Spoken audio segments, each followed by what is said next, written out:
신약성경 마태복음 1장 21절입니다. 신약성경 2페이지 마태복음 1장 21절 말씀 우리가 같이 합독해서 같이 읽도록 하겠습니다. 아들을 낳으리니 이름을 예수라 하라. 이는 그가 자기 백성을 그들의 죄에서 구원할 자이심이라 하니라. 아멘. 우리 함께 읽으신 말씀을 가지고 예수 구원자라는 제목으로 말씀을 전하도록 하겠습니다. 우리 좌우에 계신 분들과 인사를 한번 하도록 하겠습니다. 예수님이 성탄절의 주인공이십니다. 예수님이 성탄절의 주인공이십니다. 네, 감사합니다. 벌써 우리가 이제 12월을 맞이하고 있고 교회에도 보게 되면은 크리스마스 트리도 있고 포인세티아 장식도 있고 또 우리가 이제 길가를 가게 되면은 많은 주택들이 또 크리스마스 트리를 장식을 해놓은 곳을 보게 됩니다. 우리가 쇼핑몰에 가게 되면은 이제 가게들에서는 크리스마스 캐롤도 나오고 사람들이 크리스마스 카드도 사고 또 성탄 크리스마스 선물도 사고 하는 모습들을 우리가 보게 됩니다. 자, 12월은 성탄의 계절이죠. 성탄절은 무슨 날입니까? 성탄절은 예수님이 태어나신 날을 기념하는 날이죠. 예수님의 생일을 축하하는 날이죠. 자, 생일에는 누가 주인공입니까? 생일을 맞은 사람이 주인공이죠. 가족들이나 친구들이 생일 파티를 마련했는데 주인공이 아직 참석하지 않았어요. 그러면 어떻게 됩니까?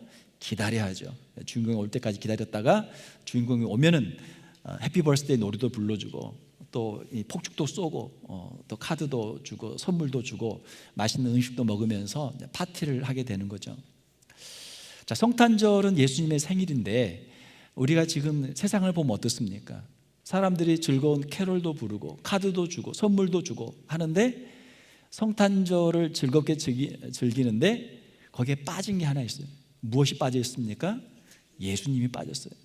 예수님이 없는 성탄절이 많아요. 예수님이 없이 친구들끼리 모여가지고 그냥 술 먹고 또 음악 틀고 춤추고 놀고 파티하고 가족들끼리 어디 여행 가고 친구들끼리 놀러 가고 하는데 거기에 예수님이 없어요. 예수님이 없는 성탄절, 참 너무나 안타까운 성탄절이죠. 우리 예수님이 성탄절의 주인공이신 줄로 믿습니다.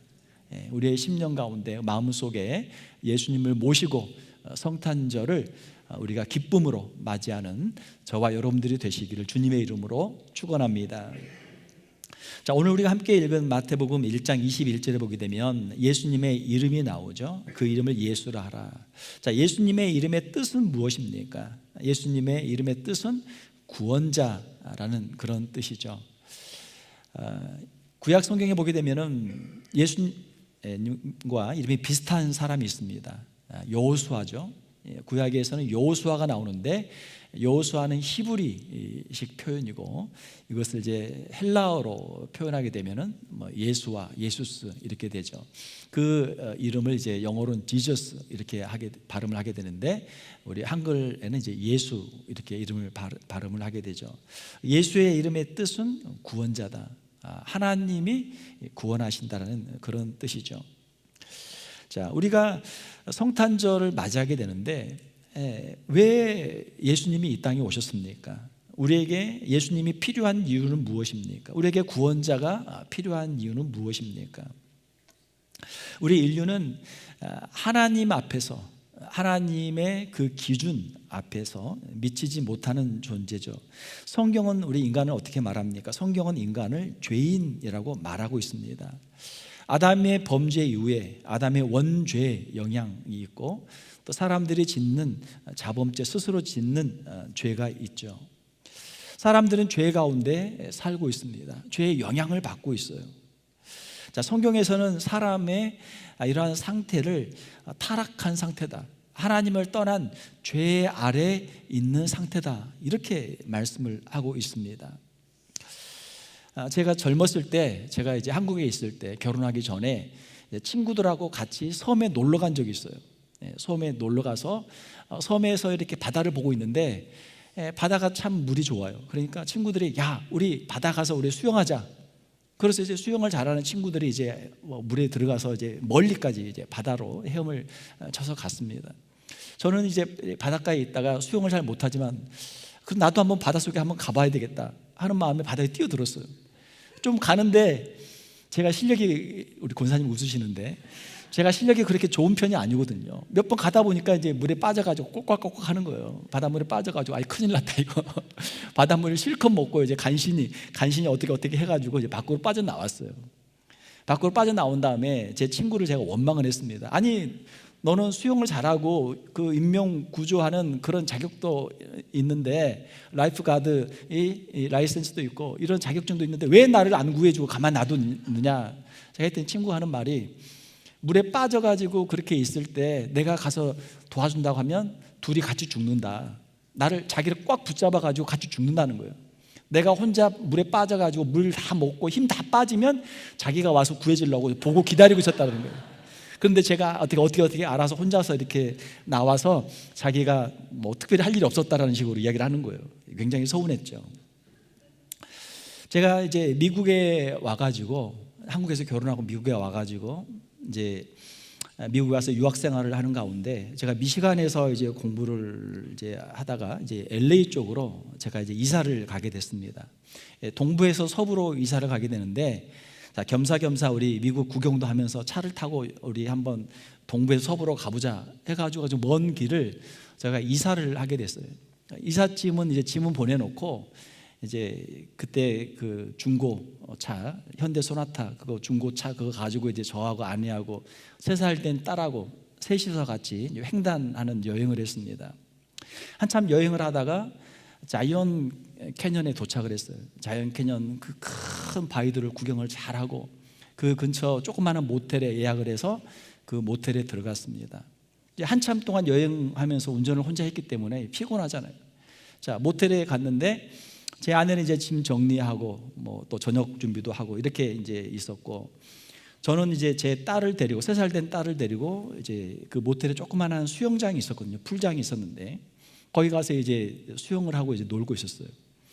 그런데 이 수영장에 가게 되면 이제 얕은 곳은 이제 한 3피트, 4피트 되니까 그냥 서 있으면 이제 뭐 가슴이나 목 닿죠. 그러나 깊은 데 가게 되면 한 6피트, 7피트 막 이제 넘어가는 데가 있거든요. 그렇게 작은 수영장이지만 그렇게 차이가 있어요.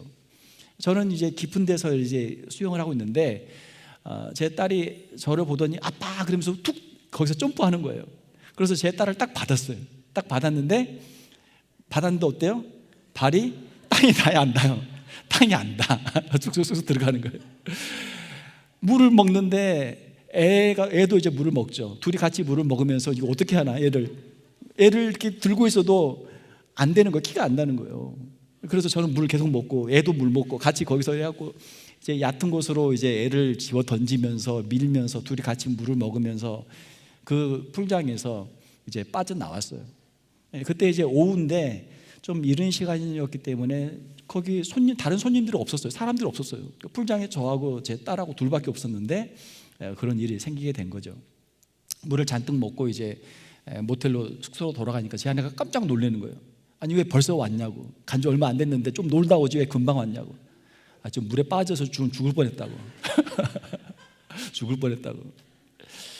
자, 우리는 자신의 능력을 과신할 때가 있습니다. 수영을 못하면서 그 바다에 뛰어드는 어리석은 저 같은 사람들도 있을 수 있겠죠. 때로는 우리가 의지하는 사람들이, 믿고 의지하는 사람들이 우리가 생각했던 것보다 그렇게 능력이 없는 경우도 있어요. 3살짜리 어린 아이에게 아버지는 얼마나 대단한 사람입니까? 능력이 많죠. 얕은 물에서는 뭐 아이를 뭐 들었다 놨다 하니까 그렇게만 생각하는 거예요. 깊은 물에서 아버지가 자기를 받아줄 걸로 착각을 한 거죠. 우리 인간은 어떤 존재입니까? 우리 인간은 연약한 존재예요. 우리의 지식도 한계가 있고 우리의 능력도 한계가 있습니다. 우리 인간은 연약한 존재며 또 그 연약함으로 말미암아 죄악 가운데 살고 있는 그런 존재죠. 전에 타이타닉이라는 영화가 있었습니다. 타이타닉이라는 큰 배를 지어서 영국과 미국을 대서양을 가로질러서 이제 왔다 갔다 하려는 유람선을 만들었죠. 자, 처녀 출항을 하게 되는데 그 배가 빙산을 만나서 대서양에서 이제 파선, 난파를 당했죠. 거기에 타고 있던 수천 명의 사람들이 대서양에 빠져서 많은 사람이 목숨을 잃었습니다. 거기에서 살 수 있는 길은 무엇입니까? 구명종을 펼쳐서 거기에 타고 있다가 구조대가 올 때까지 기다리는 거죠. 그런데 그 많은 사람이 다 탈 수 있는 구명정이 충분한 여유가 없단 말이에요. 그 배에 보게 되면은 부자들도 있고 귀족들도 있고 신분이 높은 사람도 있고 또 하층민도 있고 보통 평범한 서민들도 있고 다양한 사람들이 있거든요. 다양한 사람들이 그 처음에 나올 때는 파티를 하면서 좋은 그 시설에서 막 멋진 모습으로 하는 사람들, 또는 이제 특실에 있는 사람들 말고 일반실에 있는 사람들은 그 많은 사람들이 그 좁은 데서 막 이렇게 다다닥 붙어가지고 있는 사람들, 다 다양한 그 모습들이 거기 초반부에 나오죠. 초반부에는 그렇게 나와요. 그러나 후반부에는 똑같아요. 후반부에서는 누가 구명정에 올라타서 누가 살아남느냐, 그거밖에 없는 거예요. 그 대서양에서 헤엄을 쳐가지고 수영을 해서 영국으로 가거나 아니면 미국으로 와가지고 살아남을 사람이 몇 명이나 있겠습니까? 아무도 없단 말이에요. 우리가 수영장에 가서 수영은 좀 할 수 있죠. 강에 가서 강을 건널 수는 있겠죠. 그러나 그 넓은 그 바다에서, 망망대해 바다에서 그 추운 날씨에 거기서 살아남을 사람은 몇 명이나 있겠습니까? 아무도 없단 말이에요. 구명정이 와야 되고 그 구명 보트를 타야 되고 누군가 와서 건져줘야 돼요. 보면 그 구명정을 타려고 막 서로 막 밀고 막 땡기고 막 비겁하게 남의 아기를 막 뺏어서 막 타고, 사람들의 그 모습이 다양하게 나오잖아요. 거기에서 어떤 사람은 자기의 그 구명 그 조끼나 순서를 양보하는 사람도 있죠. 거기에서 이제 그 악기를 연주하면서 찬송을 부르면서 그 배가 침몰하는 그런 영화의 장면이 있잖아요. 마치 우리 인간은, 우리 인생은 타이타닉 호에서 침몰한 배에서 그 망망대해 그 바다에 떠 있는 우리의 인생과 같은 거죠. 자신의 힘으로는 거기에서 자기의 생명을 구원할 사람이 없어요. 이것이 우리 인간의 모습입니다. 성경은 분명하게 선언을 하죠. 로마서 3장 23절을 보게 되면은 모든 사람이 죄를 범하였으며 하나님의 영광에 이르지 못하더니, 모든 사람이 죄인이고 하나님의 기준에 도달하지 못했다. 이것이 성경의 말씀이죠. 죄의 궁극적인 결과는 무엇입니까? 죄의 결과는 사망이죠.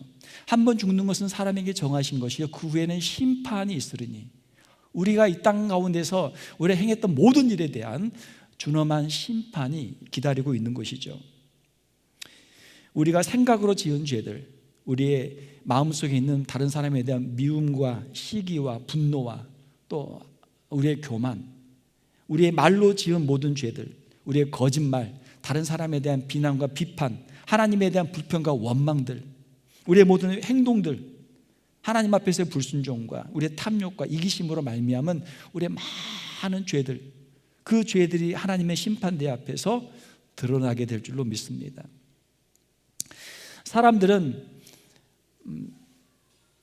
앞에 우리의 죄가 드러날 때 사람들은 수치를 당해요. 부끄러움을 당해요.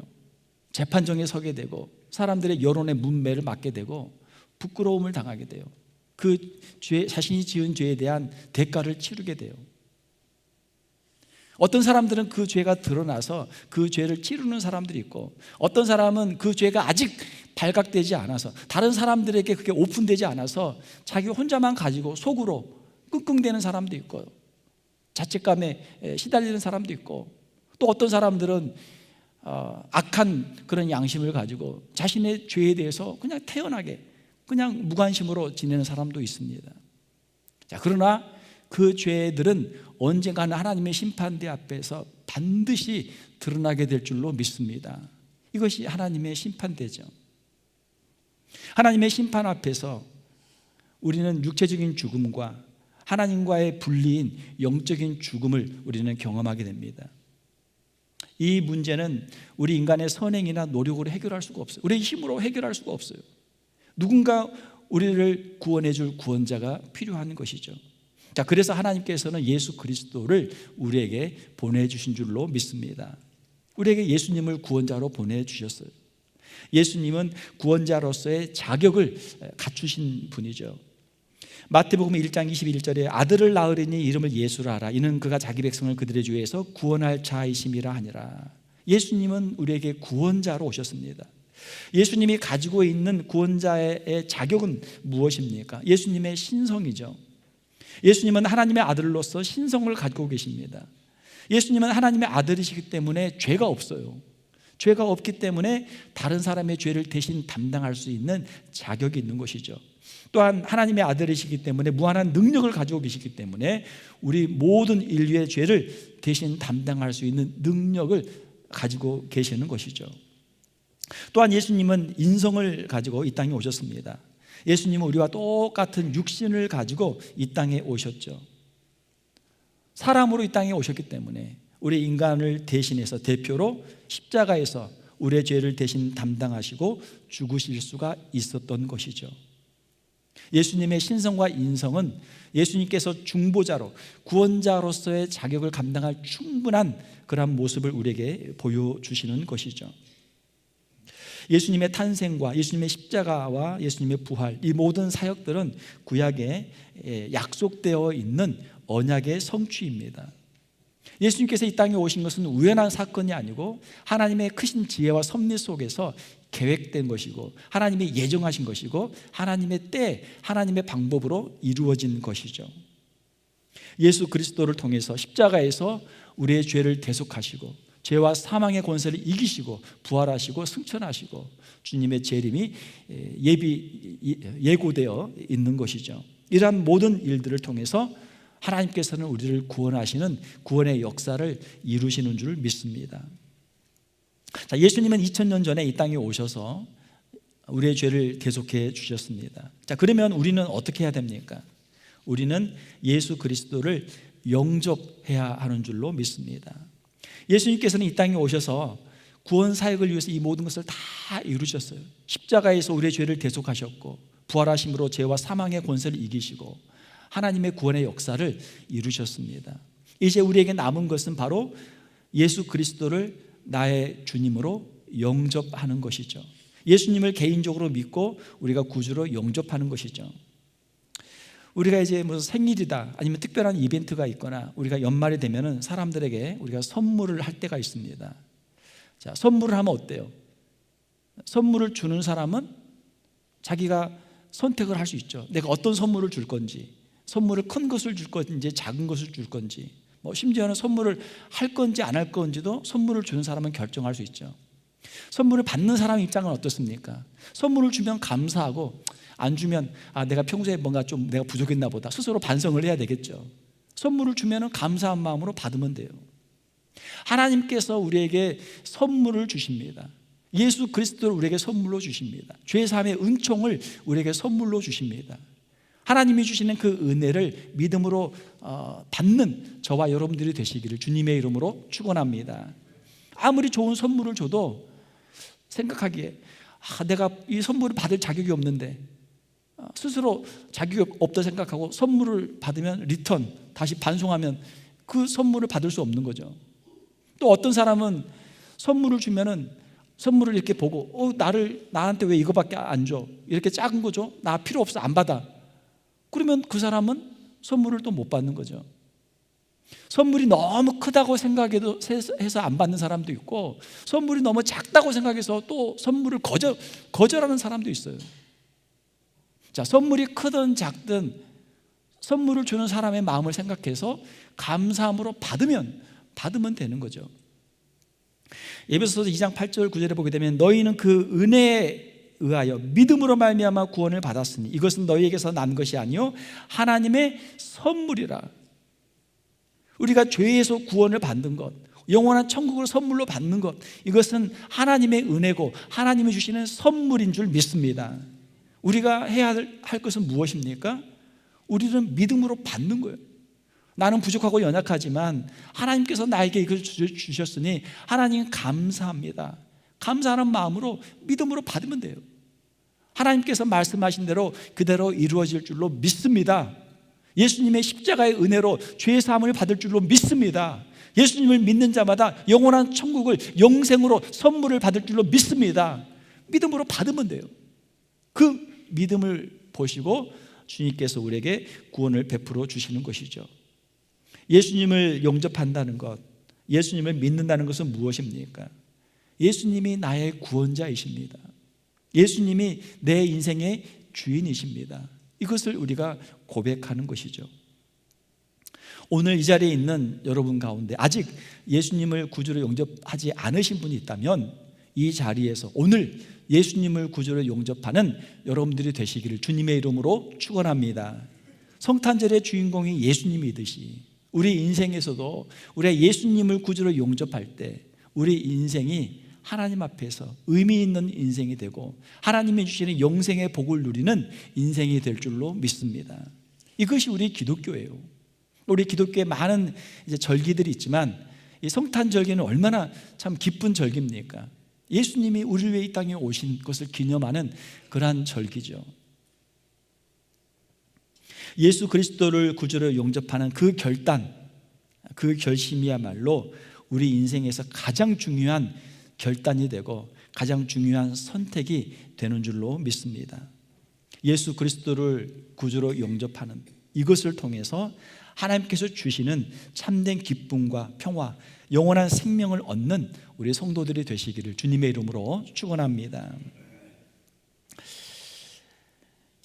말씀을 맺도록 하겠습니다. 우리가 성탄의 계절을 맞이하고 있습니다. 이 땅에 구원자로 오신 예수님을 나의 구주로 모시는 우리 성도들이 되시기를 바랍니다. 또한 우리가 성탄의 계절을 맞이하면서 이미 예수님을 구주로 모셨던 분들은 다시 한번 예수님이 이 땅에 오신 성탄의 그 깊은 의미를 다시 한번 기억하고 여러분의 심령 가운데 기쁨이 충만하기를 주님의 이름으로 축원합니다. 우리가 교회에 함께 모여서 크리스마스 찬송도 부르고 우리가 또 같이 음식도 나눠 먹고 선물도 서로 주고받고 우리가 함께 즐거운 시간들을 보내고 있습니다. 예수님께서 이 땅에 오신 것은 우리만 위해서 오신 것이 아니고 이 땅에 있는 모든 사람들을 위해서 오신 줄로 믿습니다. 우리를 구원하기 위해 이 땅에 오신 예수님의 탄생의 이 기쁜 소식을 우리 친구들과 우리 이웃들에게도 전할 수 있는 우리 성도들이 되시기를 주님의 이름으로 축원합니다. 제가 숙제를 한번 드리겠습니다. 지난번 우리 추수감사주일 때 제가 숙제를 한번 드렸어요. 매일 3가지씩 감사의 제목들을 가지고 잠자리에 들어라 라고 제가 그렇게 숙제를 드렸습니다. 그랬더니 나중에 우리 청년부 담당 목사님이 저한테 뭘 하나 이렇게 프린트를 가지고 왔어요. 목사님 이게 뭡니까? 목사님이 주신 숙제를 가지고 우리 청년분들이 열심히 했는데 이거 한번 보여드리려고 가져왔습니다. 보니까 카톡으로 이제 청년들이랑 우리 목사님이랑 사모님이랑 감사 제목들 3가지씩 이렇게 적어가지고 매일 이렇게 나눈 것을 저한테 이제 가지고 왔어요. 보면서 참 기뻤습니다. 숙제를 이렇게 열심히 하는 사람들이 있구나. 숙제를 열심히 하는 학생도 있고 숙제를 안 하는 학생도 있죠. 제가 설교를 열심히 하고 숙제를 내드리면 숙제를 하는 교인들도 있고 안 하는 교인도 있어요. 자, 숙제를 하는 교인들에게 하나님께서 은혜를 주시기를 주님의 이름으로 축원합니다. 숙제를 해야 이제 좋은 학생이에요. 숙제를 잘해야 좋은 성적을 얻게 됩니다. 자, 제가 드리는 숙제는 여러분들의 친구들과 이웃들에게 성탄 축하의 글을 함께 나누는 것입니다.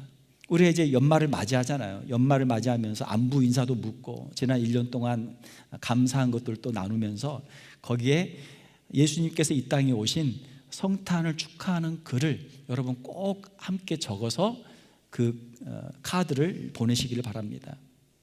예수님이 빠지면 성탄 카드가 의미가 없어요. 우리가 성탄절을 맞이하면서 우리 어떻게 인사합니까? 메리 크리스마스, 즐거운 성탄절이 되세요. 예수님이 이 땅에 오신 날을 축하하면서 즐거운 시간 보내세요. 이것이 메리 크리스마스 아닙니까? 그런데 언제부턴가 미국의 인사가 바뀌었어요. 해피 할러데이, 해피 할러데이로 바뀌었어요. 즐거운 휴일이 되세요. 즐거운 휴일이니까 직장 안 가고 집에서 놀고 가족들하고 놀고 친구들하고 놀고 어디 술집 가서 파티하고 여행 가고 그냥 즐거운 시간 되세요. 노는 즐거운 휴일 되세요. 바뀌었단 말이에요. 뭐가 빠졌어요? 예수님이 빠졌어요. 사랑하는 성도 여러분, 여러분들의 연말 축하 글이나 또 카드에 특별히 우리 성탄절 카드에 예수님의 기쁜 소식이 있는 우리 성도들이 되시기를 주님의 이름으로 축원합니다. 연말이 얼마나 좋습니까? 성탄절을 맞이하면서 친구들에게, 가족들에게, 이웃들에게 우리가 축하하는 글을 우리가 쓰는데 예수님이 오셨습니다. 예수님이 태어나셨습니다. 예수님이 우리를 위해 이 땅에 오셨습니다. 우리가 이 글을 우리가 써야 될 줄 믿습니다. 또한 우리가 성탄을 축하하면서 우리 이웃들에게 우리가 작은 우리의 마음을 선물로 전하는 우리 성도들이 되시기를 주님의 이름으로 축원합니다. 성탄절을 맞이하면 아이들이 좋아해요. 아이들이 왜 좋아합니까? 학교도 안 가고 눈도 오고 썰매도 타고 선물도 받고 얼마나 좋아요. 할아버지 할머니도 선물, 아빠 엄마도 선물, 만나는 모든 사람들이 선물을 주니까 아이들이 너무너무 해피하단 말이에요. 자, 왜 우리가 성탄절에 선물을 줍니까? 이 선물이 누구한테 가야 돼요? 예수님한테 가야 되죠. 예수님이 주인공이니까 예수님한테 가야 되는데 우리가 아이들에게 주고 우리가 아는 평소에 고마웠던 사람들에게 주고 우리가 다른 사람들에게 선물을 줍니다. 왜 줍니까? 하나님께서 우리에게 주신 은혜, 그 은혜가 너무 크기 때문에, 그 은혜가 감사하기 때문에, 그 은혜가 충만하기 때문에 그 은혜가 우리의 가족들에게, 우리의 친구들에게, 이웃들에게도 그것이 흘러 전달되는 것이 크리스마스 선물인 줄 믿습니다. 하나님이 주신 큰 선물을 우리가 받았기 때문에 우리가 감사한 마음으로 작은 선물들을 이웃들과 나누는 것이죠. 가족들과 친구들과 이웃들과 또 우리의 주변에 있는 고마운 사람들과 또 어려운 사람들을 돌아보면서 선물을 함께 나누는 것입니다. 사랑하는 성도 여러분, 우리가 이제 성탄절을 우리가 맞이하고 있습니다. 우리가 성탄의 이 기쁜 소식을 우리 이웃들에게 전하고 또 주님이 주신 그 은혜를, 그 사랑을 함께 나눌 수 있는 저와 여러분들이 다 되시기를 주님의 이름으로 축원합니다. 함께 기도하겠습니다. 하나님 아버지, 감사합니다. 죄로 말미암아 죽을 수밖에 없는 우리를 위해서 예수 그리스도를 보내주심을 인하여 감사를 드립니다. 우리의 마음을 활짝 열게 하시고 예수 그리스도를 나의 구주로 영접하는 우리 귀한 심령들 다 되게 하여 주시옵소서. 예수님을 구주로 영접한 심령마다 주님이 주시는 기쁨과 평강이 충만하게 하여 주시옵소서. 이 기쁨이 차고 넘쳐서 우리 주변에 있는 이웃들과 친구들에게 이 기쁜 소식을 전하게 하시며 주님의 사랑을 함께 나눌 수 있는 복된 성탄의 계절이 되게 하여 주시옵소서. 거룩하신 우리 주 예수님의 이름으로 기도하옵나이다. 아멘.